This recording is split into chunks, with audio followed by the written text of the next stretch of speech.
Welcome to my webinar. My name is Eric Martineau, and this is my lovely wife, Diane, and we are the owners of PrivateEquityBanking.com.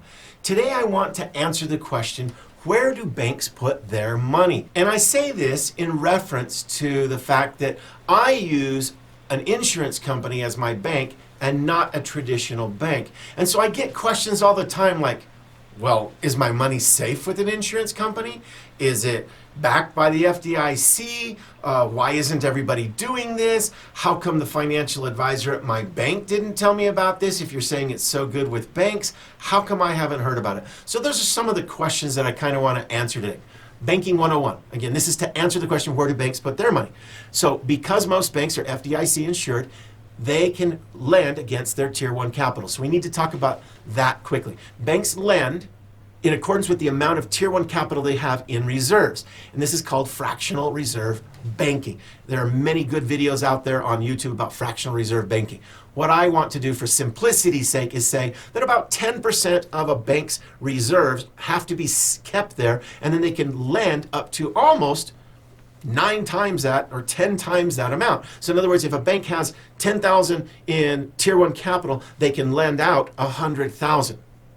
And by the way, that is what caused the Great Recession, right? They had lent out a whole lot more than they had. When people came back and said, hey, I need my cash to pay off the stocks that are going down, the banks couldn't pay everybody back because they didn't have that. They had lent out 100,000, but they only had 10,000 in reserves. So that is one of the issues here, why the banks have to have a very safe asset as their Tier 1 capital.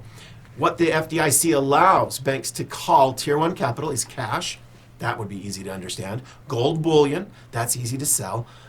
Loans guaranteed by the U.S. government, they consider those sound. And then cash value, cash surrender value on whole life insurance policies. All of those are considered by the FDIC to be Tier 1 capital for our major banks. So again, the question, where do banks put their money? You might think real estate. Why? Because we've all driven to a downtown metropolitan area and seen that the largest buildings out there all belong to the banks, right? Well, let's go a bit deeper. Banks are, in our country, and we expect it, right? Because they are the strongest force in the entire economy. They control the money supply. They control the usury you pay for a car, for a mortgage, for student loans and credit cards, right? They determine how much we pay to use money in this society. They are very powerful, right? They are in the money business. And who runs these banks? Well, they got a legion of economists and attorneys, accountants and data analysts, all looking out for one goal, and that is how to maximize the bank's economic output. We all know this. This is simple to understand. But the question then remains that I keep asking, where do the strongest banks, both in the world and in the U.S. economy, put vast sums of their money? I'm talking these banks right here, and you can show this with their profit and loss statements, and that's why I've put them up there, because you can see this. And I'm going to show you 2 of them right now. One of the world's most powerful banks, one of the U.S.'s most powerful banks. We'll just go through their numbers. All right, so where do banks put their money? It's called bank-owned life insurance. You surprised? Yeah. You've probably never heard of the term BOLI, but it is an acronym that is used by the banks. It's called bank-owned life insurance. Banks have so much cash value life insurance. When you look at their bank statements, you might think that they are actually an insurance company themselves. Well, the FDIC, because they're insured by the FDIC, the government accounting office actually goes and audits these banks. And here's what the government found when they did their audit on America's banks. 58 of America's largest banks have over 40% of their Tier 1 capital tied up in bank-owned life insurance. And over 467 U.S. banks had over 25% of their Tier 1 capital in bank-owned life insurance. And you're thinking, okay, but who do they get the life insurance on? Well, the banks use bank-owned life insurance, and they buy these policies on the top, say, 35% of their executives and their directors. So the C-level, the vice president level, etc. They get these policies on those people. Why? Because they can say that if their CFO dies, then they're going to have to replace her. And if they can't replace her quickly, they're going to lose economic value because of it. So that's how the banks justify purchasing these large bank-owned life insurance policies on their executives. It's for and it's also for the executives' pension plans. So they'll write into these policies that these executives can borrow against that money as part of a retirement plan, even after they've retired from the bank. Anyhow, also it's used quite often to cover employee health care for the entire company, the cash value there. They get tax benefits. It's tax-free when they get the monies back. They can improve their income statements on a quarterly or annual basis. Think about that. Let's say that the CFO that they used to have, she retired, I don't know, 10 years ago, and she's 80 years old now, and she passes away. But they kept that policy on her even after she had retired, right? She passes away, and all of a sudden the bank gets $30 million or $50 million or $70 million in a death benefit that they had on this officer that passed away, right? They get all of that money, and it goes straight to their bottom line as non-taxable income on that quarter. That's what boosts their income statements. Tier 1 financial. We've already talked about that. This is what the banks use as their foundational platform for lending to others in their tier 1. And then I thought this was one of the most interesting things when I read what the banks use BOLI for, and it's to recoup executive salaries. Again, let's go back to that same chief marketing officer. Let's say she'd been with the company, and age 55, she gets promoted to chief marketing officer. So they go out and buy more BOLI on her, right? And they figure, well, she's going to retire between 65 and 70. So she's going to be with us for maybe 10 to 15 more years, right? And then she's not going to pass away until she's 80 to 85. They can calculate how much they're going to pay her over the next 15 years as an employee, right? And then they can say, okay, let's get a death benefit. So when she does die at age 80, we get back 3, 4, or 5 times the amount we paid her in a salary. Now you understand why these banking salaries for executives are so monstrous. Why? Because the bank knows they're going to recuperate every penny, or can recuperate every penny when that executive passes away, even 10, 15 years after they've retired from the bank. That's how they recoup those salaries, is with tax-free death benefits. All right, so went to the FDIC website and I looked up the Bank of America. Notice this is under assets and liabilities. You'll see that it does say bank premises and fixed assets. In other words, they're real estate, all these big, huge monster buildings that we see in the downtown metropolitan areas of our nation. And look how much they had here. Now, notice that these figures down here are calculated in the thousands. So even though it says 9 million down there, what it's really saying is 8.6 billion or 9.3 billion. Okay, so that's how much real estate that Bank of America had. It increased from 2017 to 2018, went from 8.6 to 9.3 billion dollars of real estate. If we slide a little bit further down this statement, we're going to see on line 41 that it says life insurance assets. Yes, again, this is a tier 1 asset. And how much did the Bank of America have? Well, you'll see that they had in 2017 21.6 billion, and that increased in 2018 to $22.3 billion. Let that sink in. You see those big monster buildings? Bank of America has 2 times more paper assets in life insurance on their executives than they hold in real estate. Let that sink in. All right, I went and checked out, and again, Bank of America is one of the world's leading banks. So I went and checked out Wells Fargo, one of America's leading banks. And same thing, assets and liabilities on the FDIC website.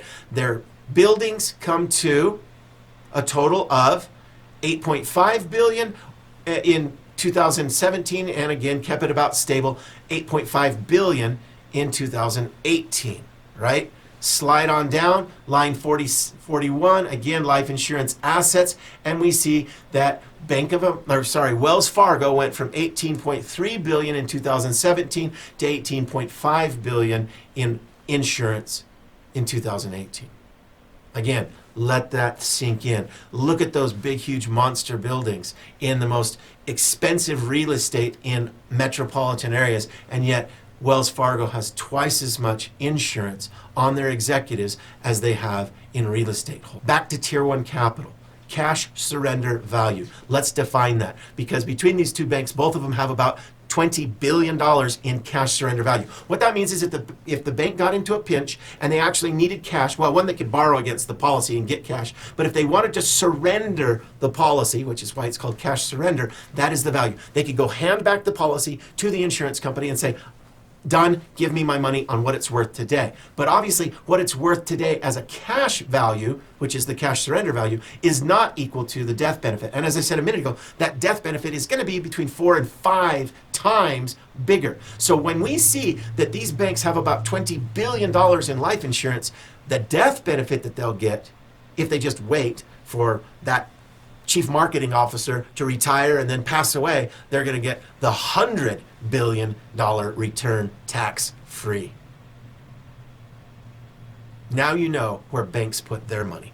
Again, back to Tier 1 capital. What's missing from this list? What isn't on that list? Well, we note that the real estate isn't there, right? What else isn't there? Market volatility.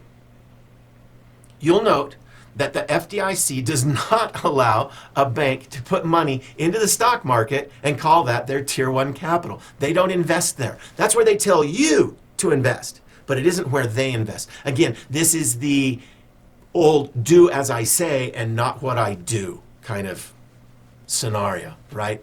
So back again to what the banks say they use bank-owned life insurance for: to fund executive pensions, to pay for health care, to get tax-free benefits, to improve their statements when they get the death benefits, right? It is the foundation of their it is the solid foundation upon which they are allowed to lend, which is their business, right? And to recoup executive salaries. Let me ask you this. If you owned your own private equity banking policy, could you not take that same economist, attorney, data analytics minds that have figured out this is the best thing for banks and use it for your own pension plan in older age? How about your own health care if you needed it, having cash available to you? What about to improve your income statement? What about making it the foundation of your retirement? Again, I'm not saying it's your entire thing. It's the foundation, right? How much of your portfolio is in a guaranteed no-risk environment versus a risky investment environment? You can come up with that ratio, not me, but I'm just asking how much of it is there, right? Tax-free benefits for life, both growth and taking money out and using it. And then last of all, and I think this is the most mind-boggling thing, to recoup your life's salary. Think about that. With a cash value insurance policy, you can dictate today what your net worth will be upon your death. You could literally build a policy, use it as your own personal bank for 45, 50 years of your life, and then when you pass away, return to your family 1, 2, 3x the amount that you earned your entire lifetime and give it to them in a tax-free environment. Tell me that isn't amazing. You can dictate what your net worth will be at death by using the same methods that the banks use. So let's now compare, in this case, oranges to oranges. In other words, a bank account with an insurance company acting as your bank account. And in this specific list, I'm going to be talking about the warehousing and the savings. All right. So with a bank, if you put in 100%, you put in $100, you would have $100 available to you. 100% liquidity. We all understand that. But keep in mind, this is the reason for the Great Depression in America, right? The banks had 10,000 in deposits and they had lent out 100,000. And when everybody had to come back and get their cash to pay off their stocks that were falling, banks didn't have the money there. So remember that banks lend out at a 10-to-1 ratio. Insurance companies do not. Now, if there is a downside, and everybody asks that, well, what's the catch? This is the catch, all right? So pay attention. If there is a catch to using insurance companies as your bank, this is it. Because in year one, when you put in $100, you're only going to have $60 to $70 available to you to borrow back out. Why? Because you're still buying insurance. Again, this is something that has been approved by the IRS, but the IRS says it still has to wiggle and quack like an insurance policy, not an investment, right? And that's what the IRS is trying to say, is as long as it still looks like a bank account, it's okay. But as soon as it starts to look like an investment, they don't let it. And so you do have to still buy life insurance with it. And so in year one, you're going to be at about, you put in 100, you'll have $60 to $70 available to you. By year three, when you put in 100, it should, with year 3 to 4, depending on your age and your health, when you put in $100, you should have $100 available to you that you could borrow back against. So it's at about a 1-to-1. Now, when it totally breaks even, will even take between 7 to 10 years. In other words, you've now paid off all what you're putting in on an annual or monthly basis is always larger for the overall scope of it, and that is between 7 and 10 years. So if there is a downside to using insurance as a bank account, it's that it's a long-term thing. This isn't just to stuff it in there for a couple months and borrow it back. This is a long-term play over your life. All right, next, bank-owned money. Bank owns your money. I don't know if many Americans understand this, but when you put your money into Wells Fargo, you get your check from your employer, and you put your money into Wells Fargo or Bank of America or your credit union, I don't care who it is, when you put that money in, the courts have found year after year after year, case after case after case, that the banks own your money. They have complete control of where they put your money. That's why we bailed them out in 2008. Remember? Anyhow, you become their creditor, and you are way down on the list as far as where that creditor goes. Again, as an insurance company, right? First of all, they don't do fractional reserve lending. So if an insurance company takes in $100, they'll only lend out maybe 80 of that total, not 800 or 900 or more, right? They don't do that. The insurance companies have a contractual. They are contractually bound to you as a co-owner of the insurance company if you're talking about a mutual company, and I only use mutual companies. So you become a co-owner of that insurance company, and the executives in that company have a fiduciary and a contractual obligation to you. That's why when you want to borrow money, you get first priority over them lending it to, say, some municipality to put in fiber optics. They will never have more money lent out than they have in their coffers. So you could always come back and get your money at any time, and the insurance companies aren't going to have a problem with this, okay? There's not going to be a run on the insurance companies, I guess is what I'm trying to say, like there could be with the banks. Your money with a bank is not protected, creditor protected. In other words, you cause an accident tomorrow and you hurt somebody, their attorney can lock up your funds in your bank account, right? While if you're found guilty, you're going to have to pay a price, right? They can do that with your house and things like that. They cannot do that with your insurance policies. It is safe from creditor in most states. There are some states that aren't that way, but in most states it's that way. Transfer the money with taxes. So if you've got $100,000 in your bank account and you want to give it to your kid's going to have to pay taxes the moment you move that $100,000 over to them. With an insurance policy, you can change the ownership of that policy from you to your child, pass the entire thing over, no taxes paid. Cash increases are taxable. So when your money grows inside of a bank account, as you know, you get that 1099 saying you made 37 cents in interest last year at your bank, right? Because they pay such low interest rates. But it is taxable. With an insurance policy, all of the money that goes in and all the money that you borrow back out is tax-free. And an interest rate, we already know what the banks pay currently, and that's well less than 1%. Whereas insurance companies currently are guaranteed by contract by the IRS and Congress. So the Congress has written the laws, and insurance companies must give out a 4% return. Now that is lowering. Due to COVID, they had that big bill that passed and lots of people threw their stuff in there.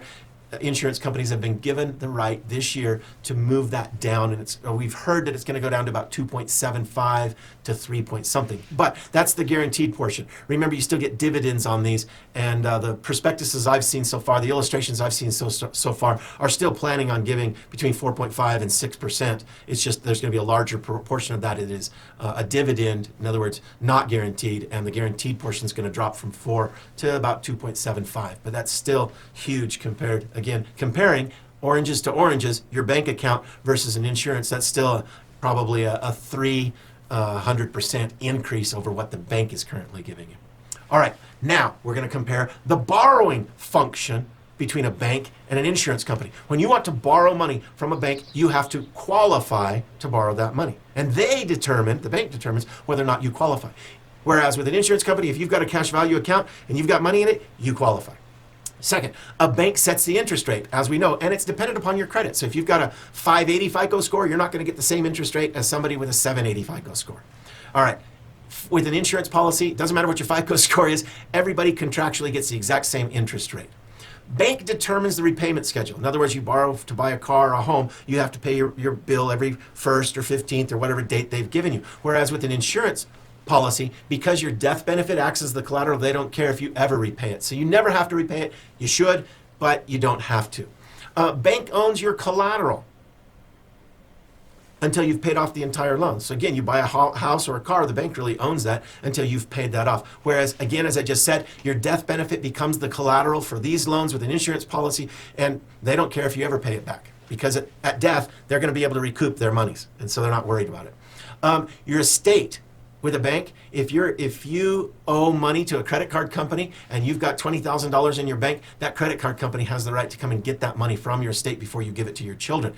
In a death benefit or your beneficiaries, regardless who your beneficiaries are. In this case, your beneficiaries will get your death benefit without any strings attached with an insurance policy. All right, extra payments do not buy leniency. This is where Diane and I lost everything that we had for retirement in 2008. We had been Marines, we had traveled, and every time the Marine Corps moved us, we bought another fourplex or a duplex or another property. And by the time we retired or got out of the military, we had about 16 rental properties. And in 2008, I lost my job with the recession, and we had put all of our properties on 15-year notes. So the notes were larger than usual. So the rent was this much, the note was this much. We had been paying in extra every year, trying to get all that done by the time we were 50, and we lost everything because I didn't have a job and we couldn't cover that. And if I had had one of these policies, that wouldn't have happened to us. So extra payments here always go toward principal. Your credit score with a bank is only 30 days away from being bad. And as I said, you don't pay on your policy with an insurance. You don't pay on your loan with an insurance company. Doesn't matter. They don't care. They're not going to tell anybody that you didn't make a payment this month. Your credit doesn't go anywhere. In fact, the insurance company doesn't care how you use the money. You want to borrow $20,000 for a car? Borrow it for a car. You want to borrow it to go on vacation? Borrow it to go on vacation. Insurance company doesn't care, whereas a bank will. They're going to ask you what you're going to use that money for.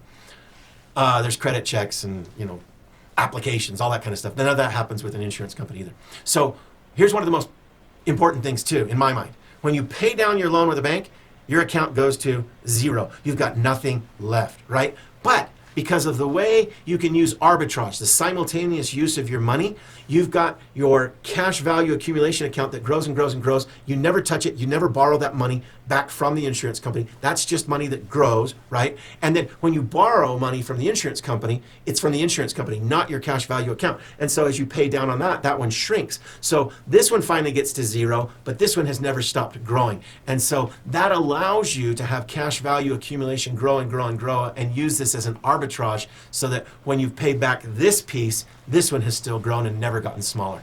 These are the benefits of using private equity banking over a bank account. So in other words, using private equity banking with an insurance company versus a bank, putting my money in there. You get guaranteed returns with zero market risk.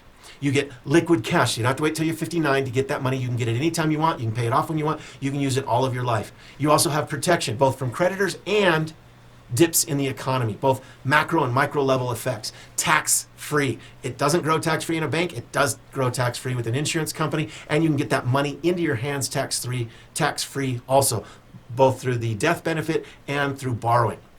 Compound interest. I guess you could call getting a 0.05 or 0.01 interest rate from the bank compounded interest, but that's going to take forever to grow with the rule of 72. At least here, it continues to grow and grow and grow, compounded interest. And then, as we just spoke about, the arbitrage, which is for me the most powerful part about this. Your cash accumulation account continues to grow, whereas the part you borrow from the insurance company can be paid off, and that goes away. So those are the benefits. That's where banks put their money.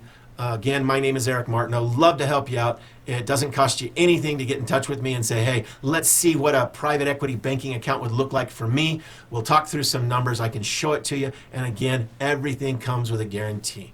When you see what I put together for you, you'll know that is exactly what it'll be at age 45, 55, 65, 75, 85, etc. There will be no variation from it. It is guaranteed. So like I like to ask, how much of your financial security is dependent upon people, economics, and companies that you can't control? And how much of it, like the banks have in cash value policies, is the foundation of your financial security that doesn't depend on those things and is guaranteed tax-free? Look forward to helping you. Have a great day.